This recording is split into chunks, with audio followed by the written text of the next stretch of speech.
नमस्कार, India news देख रहे हैं आप आपके साथ। मैं हूं आयुष सूर्यवंशी। रुख करेंगे सुपरफास्ट खबरों की तरफ। आषाढ़ पूर्णिमा के मौके पर प्रधानमंत्री नरेंद्र मोदी ने देश की जनता को संबोधित किया। कार्यक्रम के माध्यम से पीएम ने साझा किया अपना संदेश। उन्होंने कहा कि आज गुरु पूर्णिमा मनाते हैं। आज ही के दिन भगवान बुद्ध ने बुद्धत्व की प्राप्ति के बाद अपना पहला ज्ञान संसार को दिया था। हमारे यहाँ कहा गया, जहां ज्ञान है वही पूर्णता है। ने कहा, सारनाथ में भगवान बुद्ध ने पूरे जीवन का सूत्र हमें बताया था। उन्होंने दुख के बारे में बताया, दुख के कारण के बारे में बताया, यह आश्वासन दिया कि दुखों से जीता जा सकता है और इस जीत का रास्ता भी बताया।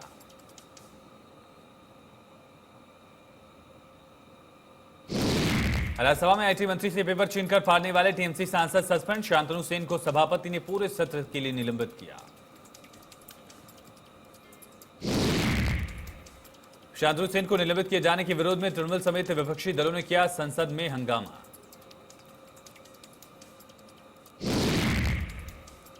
विपक्ष के हंगामे के बाद लोकसभा और राज्यसभा की कार्यवाही सोमवार तक के लिए स्थगित।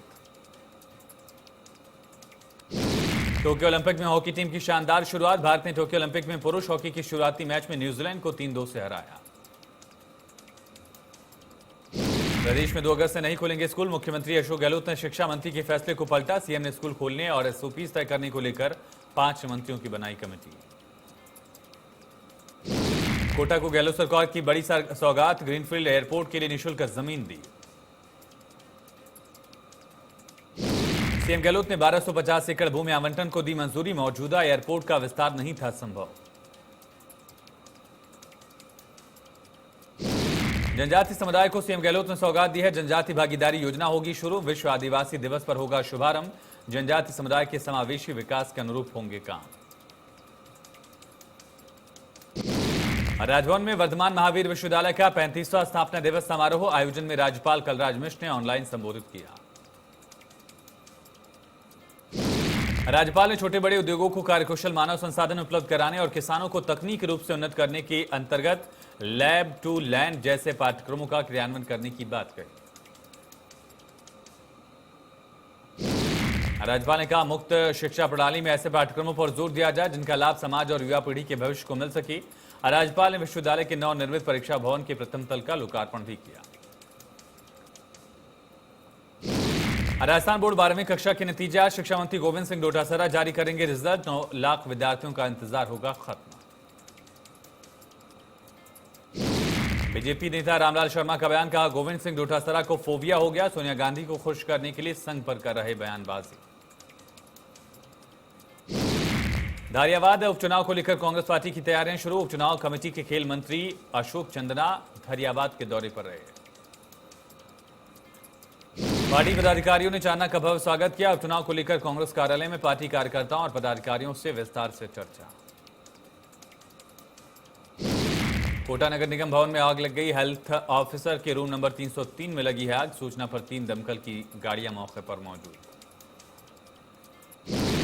शाहपुरा के गर्ल्स हायर सेकेंडरी स्कूल में कृषि मंत्री लालचंद कटारिया, विधायक कैलाश मेघवाल ने कक्षा कक्ष का लोकार्पण किया। राजस्थान तैराकी संघ के अध्यक्ष अनिल व्यास ने अपनी माता उमा व्यास की स्मृति में से बनवाया था। इस मौके पर कृषि मंत्री लालचंद कटारिया और विधायक कैलाश मेघवाल ने पौधारोपण किया। मंत्री कटारिया और विधायक मेघवाल ने त्रिमूर्ति चौराहे पर पहुंचकर बारहट बंधुओं की प्रतिमा पर माल्यार्पण भी किया।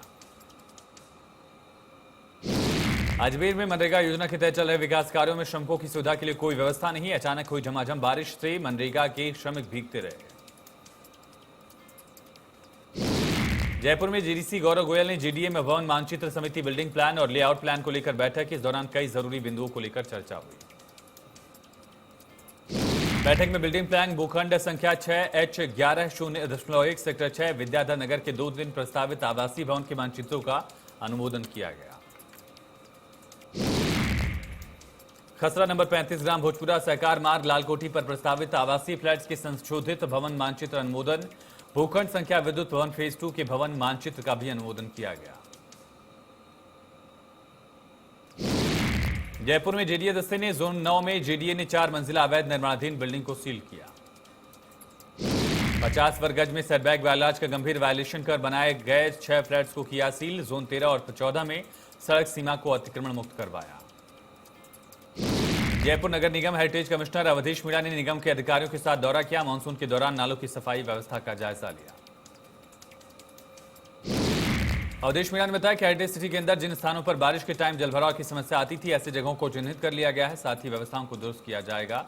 अधिकारियों को निर्देश दिए गए। एबीवीपी ने आईआरएस परीक्षा परिणाम की जांच की मांग को लेकर जिला कलेक्ट्रेट पर प्रदर्शन किया। प्रदर्शनकारियों का कहना है कि आरपीएससी सदस्य जैसे प्रतिष्ठित पद पर बैठे हुए लोगों पर रुपयों के लेन देन के आरोप लगे हैं। एसीबी ने आरपीएससी क्लर्क को रंगे हाथों रिश्वत लेते हुए पकड़ा है, जिसके संबंध में कई अधिकारी पाए गए। केंद्रीय मंत्री मीनाक्षी लेखी द्वारा किसानों पर की गई टिप्पणी के विरोध में सीकर जिला मुख्यालय पर विरोध प्रदर्शन भारतीय किसान यूनियन टिकैत के द्वारा किया गया। जिला कलेक्ट्रेट परिसर के बाहर मटके फोड़कर विरोध जताया गया। कलेक्टर को राष्ट्रपति के नाम ज्ञापन देकर मीनाक्षी लेखी के इस्तीफे की मांग की गई। अजमेर के कई गांव के लोगों को बीमार होने पर शहर नहीं जाना पड़ेगा। डॉक्टर खुद चलकर उनके घर आएगा। हिंदुस्तान जिंक की कामड़ माइंस की ओर से ऐसी व्यवस्था की गई है। माइंस की ओर से आज एक मोबाइल मेडिकल वैन लॉन्च की गई है। Mobile medical van Kayad mines की परिधि में आने वाले करीब 15 गांव के ग्रामीणों को स्वास्थ्य सेवाएं उपलब्ध कराएगी। वैन में डॉक्टर, कंपाउंडर समेत आवश्यक दवाएं रखी गई हैं, जिससे ग्रामीणों को उनके स्वास्थ्य के बारे में लाभ गांव में ही मिल सके।